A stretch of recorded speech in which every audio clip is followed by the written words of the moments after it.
सबसे पहले तो मैं आप लोगों को धन्यवाद देना चाहता हूं कि जो परिस्थिति है उस परिस्थिति में आपने यहाँ आने का फैसला किया। हमें भी बुलाया गया है, ये मीटिंग मैंने नहीं बुलाई, ये मीटिंग आप लोगों के द्वारा बुलाया गया है और जिसमें हमें भी निमंत्रण दिया गया कि आप आइए। तो मैंने आपका निमंत्रण स्वीकार किया और मैं यहाँ आना उचित समझा। जो अभी परिस्थिति बन रही है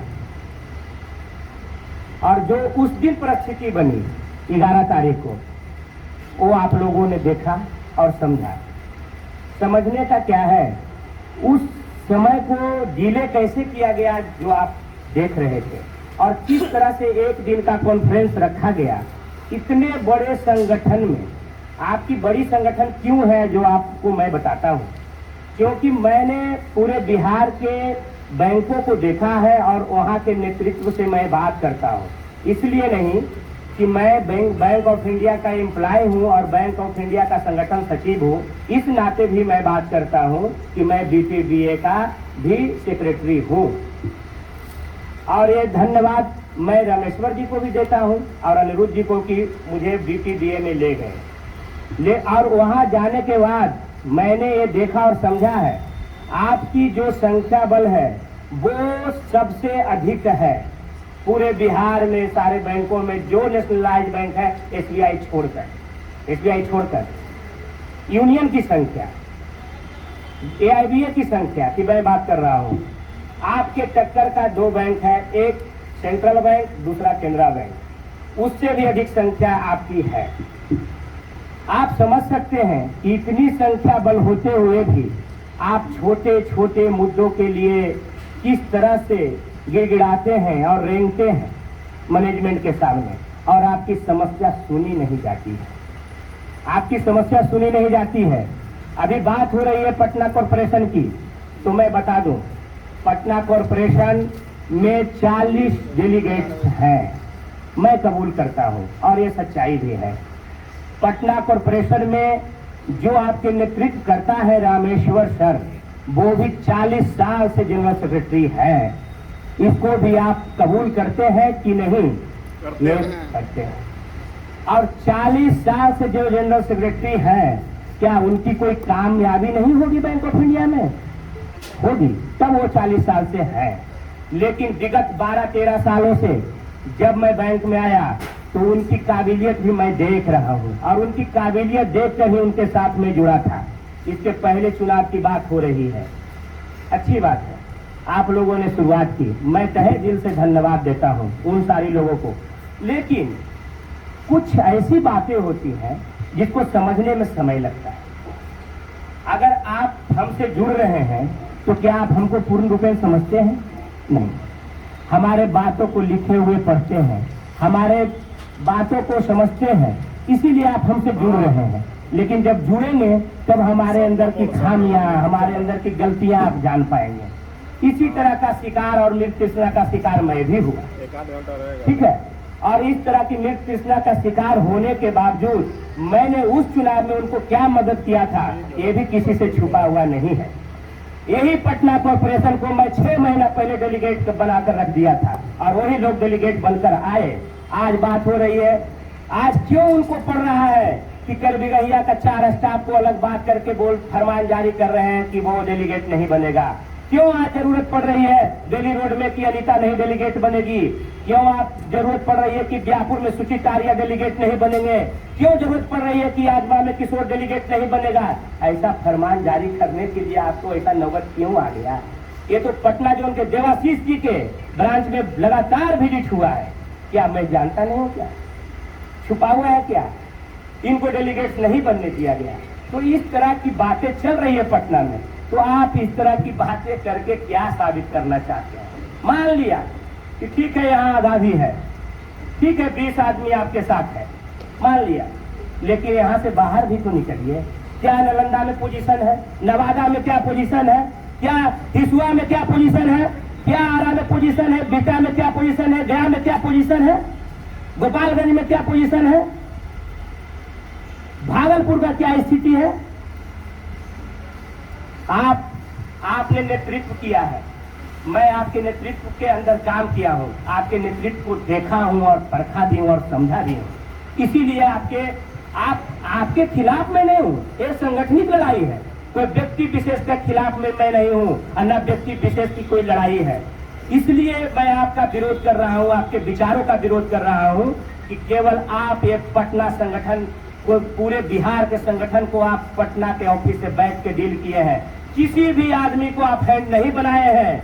और 12 साल में सुनने में आया है कि आप एक दिन समझा रहे थे लोगों को कि हमने किसी को फेडरेशन में भेजना चाहा, दिनेश झा ललन नहीं भेज पाए या दिनेश झा ललन रोक दिए। क्या बात है कि आप यहाँ का जनरल सेक्रेटरी है, आप किसी के नाम को ऑथराइज कीजिएगा, क्या वो एक्सेप्ट नहीं करेंगे? बिहार इतनी बड़ी यूनिट है कि बैंक ऑफ इंडिया का 3 से 4 मेंबर फेडरेशन का नेता बन सकता है और उसको फेडरेशन की फैसिलिटी मिल सकती है, लेकिन आपने किसी को भेजना उचित नहीं समझा, केवल खुद गए खुद। 12 साल का मैं इतिहास बता रहा हूं आप लोगों को, ये 3 साल के इतिहास का बात मैं नहीं कर रहा हूं। और आप कैसे कैसे डेटा रखे हुए हैं आप बताइए? ऐसे बंद झोले रखे हुए हैं जो बंद वो यूनियन ऑफिस से चलता है तो जरूर जोनल ऑफिस के पास, और उसी तरह से बंद झोले जाते हैं और बंद आते हैं, वो खुलते भी नहीं है। तो आप इस तरह की बात करते हैं।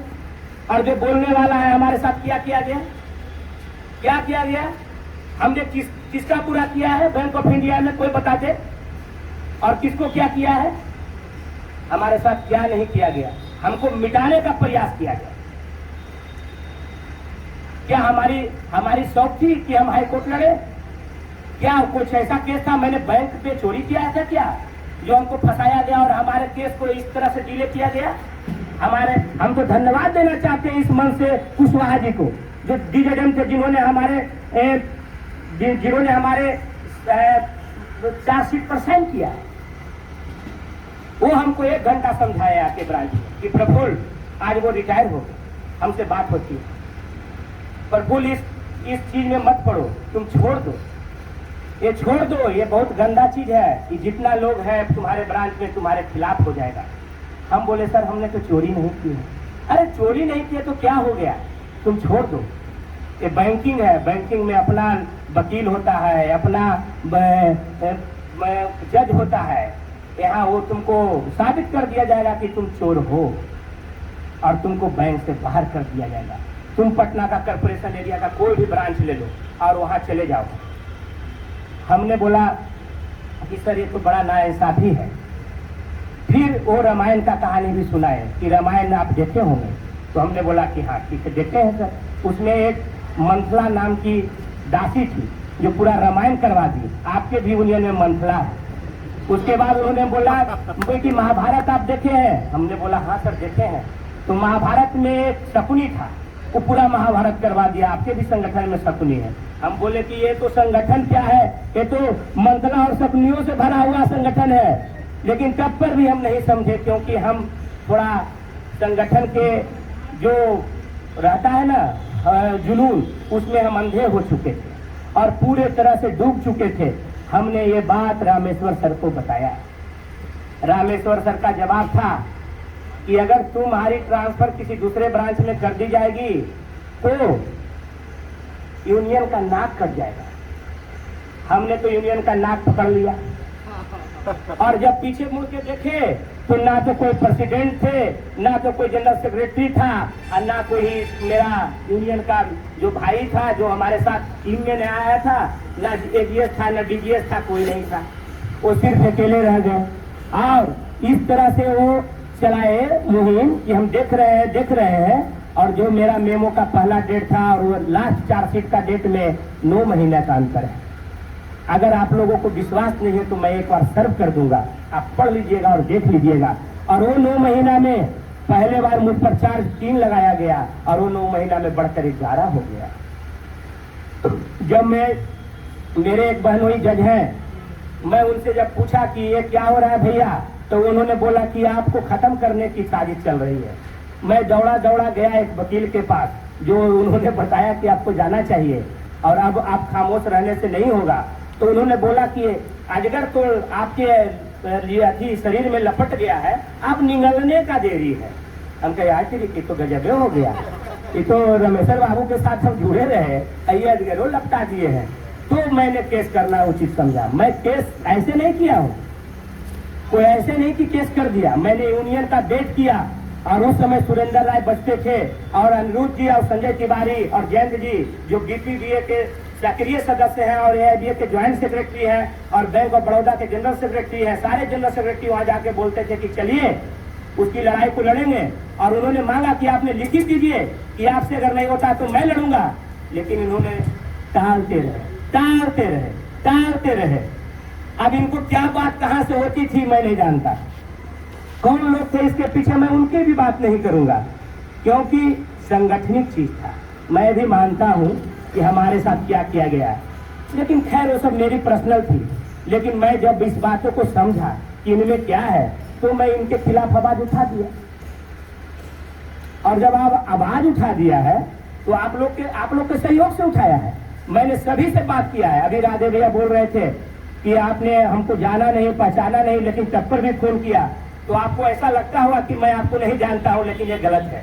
मैं उन सभी लोगों को बिहार में जानता हूं जो सक्रिय हैं और जो यूनियन से जुड़े हुए हैं और काम कर रहे हैं, और इनका क्या मोटो है हमको ये बताने की जरूरत नहीं है। हमने ऐसी तरह से नहीं पूरे बिहार में टीम को गठन कर दिया। आज आपके टीम में, सक्रिय टीम में 70 लोग हैं, पूरे बिहार में 70 लोग सक्रिय टीम में हैं। आज तो पूरा बिहार ही हुजूम में आ गया। जब मैंने शुरुआत किया था तो 70 लोग थे, आज पूरा बिहार ही 700-800 आपके साथ जुड़ गया है। वो डेलीगेट्स के रूप में और जनरल के रूप में जुड़ गया है। ये कोई साधारण घटना नहीं है बैंक ऑफ इंडिया के लिए। और जिस आदमी से हमारी लड़ाई है वो कोई साधारण आदमी भी नहीं है।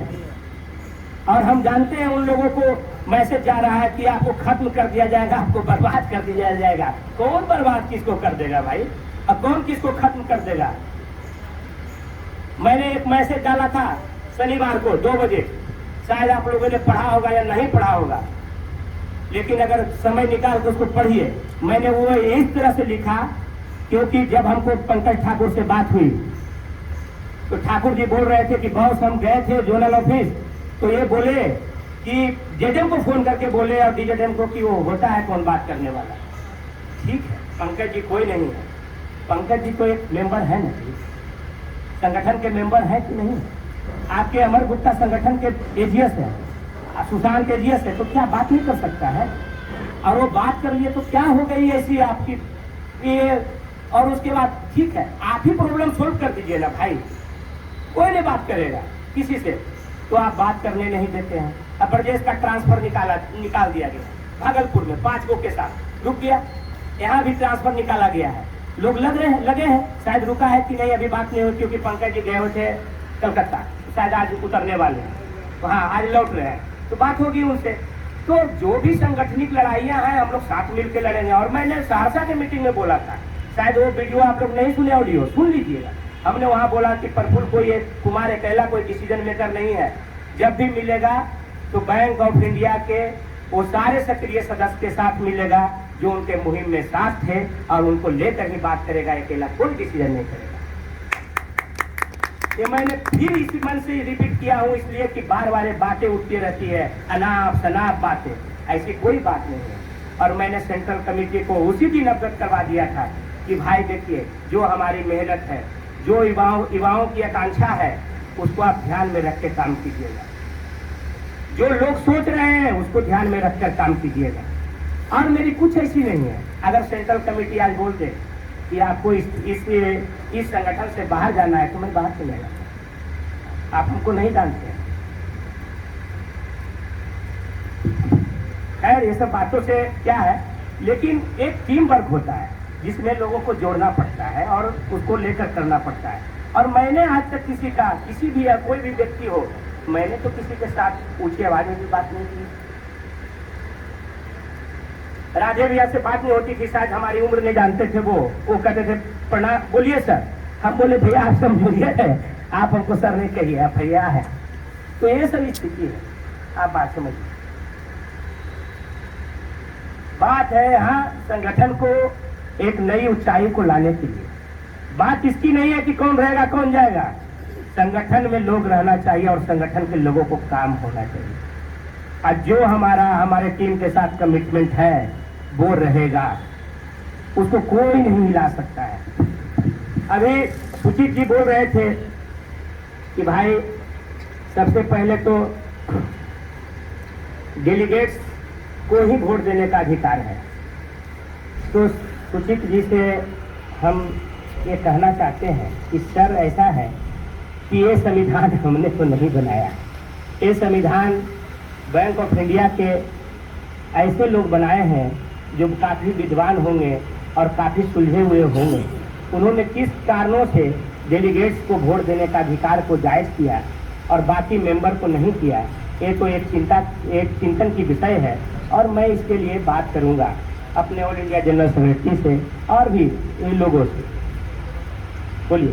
ठीक है सर, जो है किसी भी संविधान में सर बदलाव का एक होता है प्रक्रिया, उसको किया जा सकता है, संशोधन किया जा सकता है। अब बात आ रहे हैं अब बात है इस तरह की बातों को कि संविधान में संशोधन कीजिए, तो मैं इसके लिए भी बात करूंगा कि क्या इसमें अगर कर दिया जाए तो क्या इसमें दिक्कत आएगी, क्या सहूलियत होगी।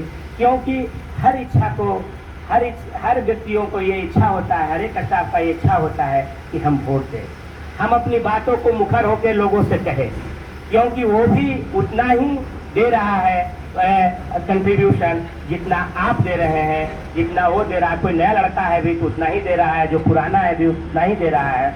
और नए लोगों में तो ये ज़्यादा ही इच्छाएं रहती है कि हम संगठन से जुड़े, और तो हम संगठन से जुड़े और लोगों से जुड़े। तो ये सब चीज़ों की जो सुधार की बात आ रही है, ये तो हमारे टीम के आने के बाद ही शुरू होगी और इस पर विचार विमर्श भी होगा। रही बात लड़ने की, तो आज लड़ने से लोग क्यों घबरा रहे हैं? बात जायज है, लड़ने से लोग इसलिए घबरा रहे हैं कि जो भी लोग लड़ पा रहे हैं अपने बलबूते, उनको कोई तरह का सपोर्ट नहीं मिल रहा है, किसी तरह का सपोर्ट नहीं मिल रहा है। और उसको इंतजार किया जाता है संगठन में कि कब फंसे। अगर आप कुछ व्हाट्सएप पर लिखते हैं, अगर आप कुछ मुखर होकर बोलते हैं, अपना एटीट्यूड दिखाते हैं, तो नेता जो आपके हैं वो इंतजार में रहते हैं कि ये बंदा कब फंसे। और जब फंस जाते हैं आप, तो उसको और 2-4 लात मार के जमीन में धंसा दिया जाता है। ये विगत 4 सालों में 12-13 लोगों का पनिशमेंट मैं जानता हूँ, 12-13 लोगों का पनिशमेंट। पटना से इतना बड़ा जोन है और कितने लोगों का हुआ होगा ये तो पता नहीं, उसमें एक मैं भी हूँ। तो ये सब चीजों की चिंता ना कीजिए, हमारा यूनिटी रहेगा तो हम रहेंगे, हमारा संगठन रहेगा और एक जिंदा दिल संगठन रहेगा। आप देखिए, आप अभी देखिए इलाहाबाद बैंक को जो इंडियन बैंक हो गया है, उसकी संख्या बल कितनी है, स्टाफ की संख्या बल कितनी है पता है? 600 है। और वो किस तरह की लड़ाई लड़ता है? आपकी संख्या बल पता है बिहार में कितनी है? 1400। और आप कहाँ हैं?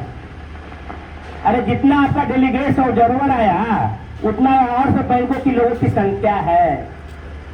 आप कहाँ हैं? अपने आप को सोचिए। लड़ाई पोस्ट की नहीं है, लड़ाई व्यक्तिगत नहीं है, लड़ाई नेतृत्व की नहीं है, लड़ाई संगठन की बचाने की कवायद की है। और ये संगठन रहेगा तो आप रहेंगे, हम रहेंगे, बैंक रहेगा। हमसे एक दिन और आर्गुमेंट कर रहे थे, रामेश्वर सर बुलाए थे हमको, हमने यूनियन ऑफिस गया, जाना उचित समझा।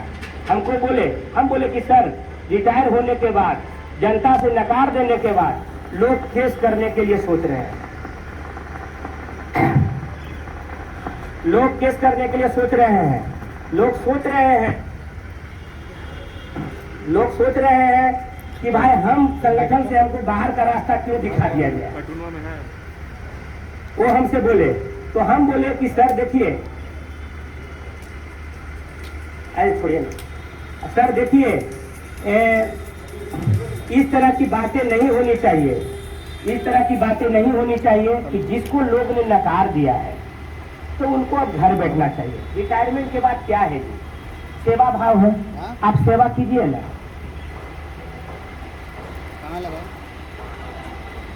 आप सेवा कीजिए। आप अगर सेवा के लिए इतने इच्छुक हैं तो सामाजिक सेवा कीजिए। पुस्तकें बांटिए, वृद्ध बच्चों के लिए काम कीजिए, अंधे बच्चों के लिए काम कीजिए। अरे जन सेवा के लिए तो पूरा दुनिया खाली है और आप लोग के इंतजार में है कि कब हमारे बीच ऐसे लोग आएंगे, कर्मठ लोग, कि हमारा सेवा कर पाएंगे। लेकिन ऐसा भी नहीं हो रहा है। आप इसी यूनियन में बने रहना चाहते हैं। आखिर राज क्या है? तो बोले तुम लेना चाहते हो पोस्ट, तुम्हारा राज क्या है? तो हम बोले कि हम अपना पोस्ट लेना चाहते हैं, इसलिए हम लोग इसलिए आना चाहते हैं कि हम अपने आप को बचाना चाहते हैं। तो तुम सुरक्षित हो? हम कहे हाँ सुरक्षित है। अभी बैंक में निजीकरण का मुद्दा चल रहा है। अभी बैंक में एक करेंसी टेस्ट के माध्यम से और सोर्सिंग का मुद्दा चल रहा है। अगर ये दोनों आ जाएगा तो सर हम निश्चित ही असुरक्षित हो जाएंगे। इसीलिए हम लड़ना चाहते हैं और संगठन को और मजबूत करना चाहते हैं कि संगठन हमारे लिए लड़ेगा, हम संगठन के लिए लड़ेंगे और हम बच जाएंगे। तो बोले हम भी पेंशन अपडेशन के लिए लड़ेंगे। तो हम बोले कि AIBA अभी तक पेंशन अपडेशन नहीं करवा पाया। आप नहीं, तो हम लोगों पर विश्वास रखिए कि नया टीम जरूर पेंशन अपडेशन करवा देगा आपको। तो ये स्थिति है उनकी। मनोभाव तो देखिए। हम बोले कि सर, कल भी हमको फोन करके वो बोले कि तुमने मुझ पर पर्सनल अटैक किया, ये लिखना बंद करो। हम बोले सर मैं आपसे माफी चाहता हूँ, आप मेरे गार्जियन के समान है, आपको पर्सनल अटैक मैंने नहीं किया है। आप वो सच्चाई लिखी है जो यहाँ हो रहा है। आखिर किसी को पता है किसका ट्रांसफर कब हो जाता है? यूनियन को नहीं पता है। संगठन किस लिए है भाई? मैनेजमेंट का काम है ट्रांसफर करना, करिए। सर्कुलर से करते हैं तो अच्छी है, आपका स्वागत है। लेकिन आप एक बार संगठन को नहीं बताइएगा कि नहीं बताइएगा? संगठन किस लिए है आप बताइए ना। संगठन अभी आपके सारे चीजों को फॉलो करता है। आपके सारे जो वेलफेयर के काम होते हैं उसमें संगठन का स्टाफ आपका सहयोग करता है, हर एक स्टाफ सहयोग करता है। तो क्या ये आपकी जवाबदेही नहीं है कि संगठन को आप ही दिखाइए और आप संगठन से मिलकर बात कीजिए? मेरा तर्क जायज है कि जब AIBA सेटलमेंट करता है तो AIBA को पार्टिसिपेशन के लिए बुलाता है। तो क्या AIBA में इतनी ताकत नहीं है कि वो अपने सेटलमेंट कर देगा? सरकार है, आप मैनेजमेंट, आप कर सकते हैं। लेकिन क्यों हमें बुलाते हैं और क्यों हमारी बातों को मानते हैं? बात समझिए। बात इसकी नहीं है कि आपका ईगो और मेरा ईगो बड़ा है। बात इसकी है कि हम दोनों एक साइकिल के दो टायर हैं और अगर एक टायर पंक्चर होगा तो साइकिल चलनी मुश्किल होगी। बात इसकी है। कल हमको बोल रहे थे कि आपने क्या लिख दिया है, वो हमारे लिए गाली है।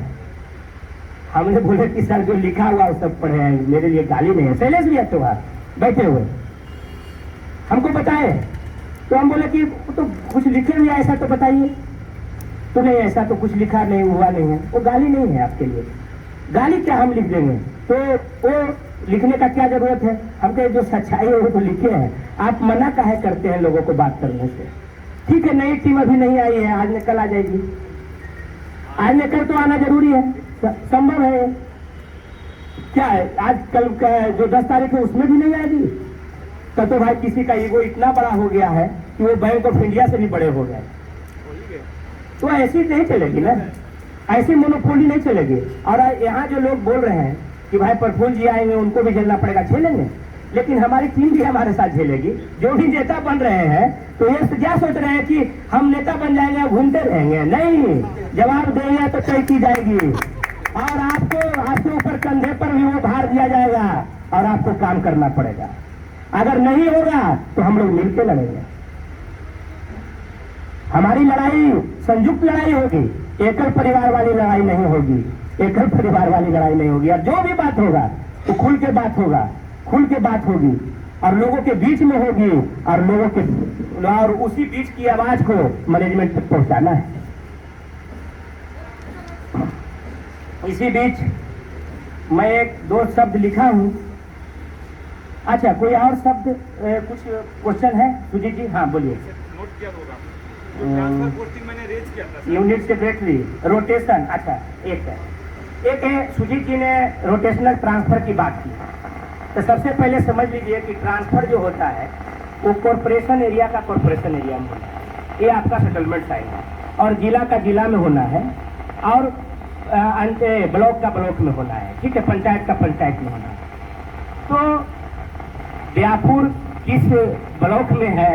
एक मनेर में है। तो उसने वहाँ कितने ब्रांच है? 2 ब्रांच है, तो 2 ही ब्रांच में ट्रांसफर होगा। लेकिन बात आपकी मैं समझता हूँ, आप कॉर्पोरेशन एरिया के लिए कर रहे हैं, तो आप जब सीनियर होंगे और अप्लाई करेंगे तो हम लोग उसको प्रेजेंट करेंगे। ऑलरेडी अप्लाइड है। हाँ, तो ठीक है, तो उसको प्रेजेंट किया जाएगा, रखा जाएगा, और जो भी उचित होगा उसको किया जाएगा। ये ट्रांसफर का है। ट्रांसफर का देखिए, मैनेजमेंट जो हमेशा डराता है कि ट्रांसफर आपको कर दिया जाएगा, जायज है, डराना उसका जायज है। ट्रांसफर के लिए ऐसा नहीं कि एक काउज है कि आपको 100 किलोमीटर के दायरा में फेंक दिया जाएगा, नहीं। 100 किलोमीटर भी लिखा हुआ है, कॉर्पोरेशन एरिया भी लिखा हुआ है, पंचायत का भी जिक्र है, जिले का भी जिक्र है, और ऑफिस बीरर का अगर ट्रांसफर करते हैं तो 4 दिन पहले आपको जोनल ऑफिस में नोटिस भी टांगना पड़ेगा और बताना भी पड़ेगा। सारी चीजों का जिक्र है, और ये भी जिक्र है कि जो पहले आया है उसको पहले जाएगा। नहीं, इधर चेंज किया है। हाँ, पहले आएगा पहले पाएगा। पहले पाएगा, पहले आया है जो पहले जाएगा, आप समझिए। इधर चेंज किया वो नहीं है, उस पर चल रहा है। पहले आया है जो पहले जाएगा, ठीक है। तो आप उस सारे चीजों को, आप फिर उसमें भी देखना है कि डिफिसिट कहाँ है, कहाँ खाली है, कहाँ भरा हुआ है। ऐसी नहीं, तो जब हमारा गला मैनेजमेंट भरता है तो वो भी भरा जाते हैं, उनके भी 4-5 बंदे रहते हैं, उनके भी 4-5 बंदे पड़े रहते हैं। इसलिए ऐसी कोई बात नहीं है। हम लोग जब यूनाइट होंगे तो आपका सब कुछ सही होगा, और ऐसी इस तरह की कोई बात नहीं। और किसी को कोई क्वेश्चन है तो राइट पूछ सकते हैं, बोलिए। यूनिट सेक्रेटरी वाला मैं बात करूं। यूनिट सेक्रेटरी सुचित जी ने सवाल किया। यूनिट सेक्रेटरी बहुत जायज सवाल है। देखिए, 2-3 चीज है। यूनिट सेक्रेटरी का चुनाव हमने पटना में दिशा निर्देश दिया था, रामेश्वर सर लिखे थे, उसके बाद मेरा सब जगह गया था कि आप लोग बनाइए, और करीब पूरे पटना में गया मिलाकर 83 या 84 लोग बनाए यूनिट सेक्रेटरी। 126-27 ब्रांच हैं, जिसमें 83-84 लोग हैं। मेरे पास है वो रखा हुआ, एक बार बनाए थे, याद है ना सबको। लेकिन और किसी जोन में नहीं हो सका, बदकिस्मती से। एक भागलपुर में हुआ, मुजफ्फरपुर में हम लोग ट्राई करने लगे तो उमेश सिंह कहे कि इस जोन में किसी को आने की कोई गुंजाइश नहीं है, क्योंकि यहाँ हम बैठे हुए हैं। ठीक है, तो उस जोन में हम लोगों ने पूछा कि सर क्या करें मुजफ्फरपुर का सर से, तो बोले कि छोड़ दो, उमेश है वहाँ। तो वहाँ एक भी नहीं बना। शायद हम सहरसा के मीटिंग में ऐसा बोले थे, और गुप्ता जी से पूछे थे क्या गुप्ता जी वहाँ बना है, एक भी तो नहीं बना है। तो इसको फिर से अगर नई टीम गठित होती है और इसको फिर से बढ़िया से इसको बनाना है। और दूसरा चीज है जिला भी बनाने की जरूरत है। लेकिन बैंक ऑफ इंडिया में केवल जिला नहीं बनेगा, वो डीपीबीए के सहयोग से आपका जिला का निर्माण होगा। क्योंकि जिला जब बनता है और आपका जिला जब सशक्त रहता है, या आईबीए का जिला सशक्त हो जाएगा, तो आप कोई भी लड़ाई को इजी वे में लड़ सकते हैं, जीत सकते हैं। तो अनिरुद्ध सर के हाथ में डीपीबीए का कमान है, और निस्संदेह ही वो प्रभावशाली आदमी है। और उनके प्रभाव से जुड़कर ही हमने, उनके प्रभाव से जुड़कर, दिनेश झा ललन के प्रभाव से जुड़कर, सीएचडी के प्रभाव से जुड़कर हमने ये मुहिम को चलाया है। मेरा कुछ नहीं है। इतनी सारी मुहिम जो चल रही है आपके बीच, मैं उन्हीं लोग के लीडर के नीचे रहकर काम करता हूँ। मेरी ऐसी कोई एटीट्यूड नहीं है कि उनसे मैं अलग हूँ। अगर आज वो लोग बोल दे कि तुमको घर में बैठ जाना है तो मैं नौकरी करूंगा, और विश्वास कीजिए कि मैं नौकरी जब करूंगा तो एकदम रंग से करूंगा, और हमको कोई दिक्कत भी नहीं होगी। यही पे संजीव जी जहाँ ब्रांच में है, बोलिंग केनाल रोड में, वहां हमने 25 लोगों का करवाया है, बड़े लोग डॉक्टरों का, जो अभी भी चल रहा है, एक भी एनपीए नहीं। मैं बैठ कर करवाया, मैं कहीं घूम कर नहीं करवाया है। मेरी एक और भी मंशा है, जब मंच मिला है तो मैं बोल देता हूं अपनी बातों को, कि हमारी इच्छा है कि जो 36 साल में जो मेडिकल क्लेम मिलता है, जो स्वास्थ्य चेकअप, कितने लोग करवाते हैं आप लोग? कोई भी नहीं करवाता है। कितने लोग करवाते हैं? देवाशीष कभी करवाए हैं जी? देवाशीष जी, शैलेश भी आप करवाए हैं? आप सुचित जी करवाए हैं? नहीं यार। तो हमारा इच्छा है, एक आध आदमी करवाता होगा, 1% हमारी इच्छा है कि जब हम लोग की नई टीम आए तो एक ऐसा रेडीमेड सॉफ्टवेयर बनाए और ऐसे मेडिकल हॉस्पिटल से टाइप किए जो एक ढंग का रहे और आप उस रेडीमेड लेकर जाए और वहाँ बोले कि मेरा चेकअप करवाना है, वो चेकअप करके बिल दे देगा और ये ब्रांच में आए और दस्तखत करके मैनेजर जी फॉरवर्डिंग कर देगा बिल पैसा उसको। ये हो जाए तो काफी हो जाए, क्योंकि बैंक जो सुविधा दे रही है आपको वो तो ले ही नहीं पा रहे हैं आप। इसलिए नहीं ले पा रहे हैं कि आपको लिखना पड़ेगा, आपको पढ़ना पड़ेगा, आपको बनाना पड़ेगा, हम कौन हॉस्पिटल में जाएं, जाना पड़ेगा, इसी सब चीजों से नहीं ले पा रहे हैं। और ये सब जायज है, आपके पास वर्कलोड की काफी मतलब वर्कलोड काफी है आप पर, बैंकों का जो अभी काम चल रहा है। आप 5 बजे 5:30 बजे तक 7 बजे तक घर आ पाते हैं, उसके बाद सो जाते हैं, नींद खुलता है तो फिर सुबह में जाने की बात होती है और ये सब चीज पर ध्यान ही नहीं दे पाता है। मैं एक चीज और करने के लिए सोच रहा हूं कि जो भी हमारे कॉमरेड 130 पावर में काम कर रहे हैं वो अपना भी क्लेम नहीं ले पा रहे हैं। वो बनाते हैं 10 दिन 20 दिन पर बनाते हैं और 2-3 साल का बनाते हैं, देते हैं और 8 महीना में क्लियर होता है, आधा लोग तो लेते ही नहीं। तो उसको भी रेडीमेड करने की जरूरत है कि आप संगठन को बताइए कि मैंने 20 दिन काम किया, 20 दिन का पैसा जोड़कर संगठन आपको भेज दिया व्हाट्सएप पर और आप उसको प्रिंट आउट निकालिए, मैनेजर साहब से साइन करवाइए, दीजिए, बढ़ाइए। ये सब काम करने की जरूरत है संगठन में। और भी बहुत सारी चीजें हैं जिसको किया जाएगा। और अगर वो मेडिकल वाला सुविधा वाला जो अगर सारे मेन सिटी में हो जाए, अगर मुजफ्फरपुर में हो जाए, अगर गया में हो जाए, अगर पटना में हो जाए, अगर भागलपुर में हो जाए तो क्या अच्छा रहेगा। और मैं कर सकता हूं क्योंकि मेरे पास इसकी फौज है डॉक्टरों की। ये सरेआम बोलता हूं, लोग ने देखा भी है और मैं उनसे निवेदन करूंगा और रिक्वेस्ट करूंगा, वो मान भी जाएंगे और इसको हो भी जाएगा, क्योंकि ना तो उनका कुछ जा रहा है ना तो मेरा जा रहा है और मेरे लोगों को कुछ मिल रहा है। आप किन्हीं के पास कोई जो क्वेश्चन है तो पूछ सकते हैं। ऐसी नहीं है कि मैं नहीं जानता हूं, मैं सर्विस कंडीशन जानता हूं। आए सब बकवास वाली बातें हैं जो चलते रहती है, आप पूछिए। मैं सब जानता हूं, मैं पढ़ाई लिखाई शुरू कर दिया हूं। बोलिए। एक सर्कुलर है, हेलो भैया। हाँ बोलिए। एक एचओ का सर्कुलर है, अगस्त या जुलाई 2017 से पहले की जिसकी ज्वाइनिंग है उसको सिंगल विंडो भी मिलेगा मिलेगा, लेकिन ये एचआर में क्यों नहीं कर रहा है? ये नहीं कर रहा है तो यही सब चीज तो उठाना है रे भाई। अभी हम क्या बोले कि 2017 से वो सर्कुलर था, तो नहीं ना हो रहा है। एक दिन इस पर भी बात हुई है, उस समय आप बैठे थे, वो सर बोले, अरे सुनिए ना, सर बोले, हमने बोला कि नहीं, बहुत लोगों का नहीं हुआ है। सर बोले कि ऐसा एक भी केस नहीं है कि नहीं हुआ है, हमारे ब्रांच में नीतू आर्या है। ऐसा देखिए, आप जानिएगा तो बोलिएगा ना। आप सर जानते नहीं है, झूठ मूठ का खाली ऐसी आर्गुमेंट कर देते हैं। किन्हीं के सामने हो रही थी हमारी बात। हर जगह बहुत लोग हैं जो अभी उस सुविधा से वंचित है। तो आप खुद है, तो ये सब स्थिति है। सर एचआरएमएस के थ्रू होना ही चाहिए कि आप वहां जाके हम क्लिक करके अपना सबमिट करते हैं, काम करते हैं। वही होगा, उसी सब पर बात हो रही है। उसको एक ये डायरेक्ट सिंगल विंडो भी का। और किन्हीं का कोई क्वेश्चन? और किन्हीं का कोई क्वेश्चन? साथियों एक मिनट। हाँ नहीं भैया, डेलीगेट अब चेंज नहीं हो सकता है, डेलीगेट तो रहेगा। और एक मैं 2 शब्द लिखा हूं आप लोगों के लिए, सुन लीजिए। कुछ देर की खामोशी है फिर शोर आएगा, कुछ देर की खामोशी है फिर शोर आएगा। अब आपका तो सिर्फ वक्त आया है, हम लोगों का दौर आएगा।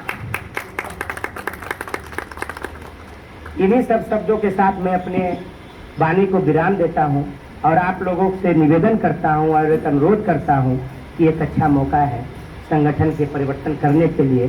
और फिर मैं दोहराता हूं कि जितने भी मेरे कॉमरेड हैं, जो मेरे टीम में हैं, जिन्होंने मेरे साथ घूमा है, जो एक्टिव मेंबर हैं उनको संगठन में लाने की कवायद है, और मैं ये जानता हूँ कि कौन कितने एक्टिव हैं, और जो भी कमिटमेंट होगा हमारे टीम के साथ होगा।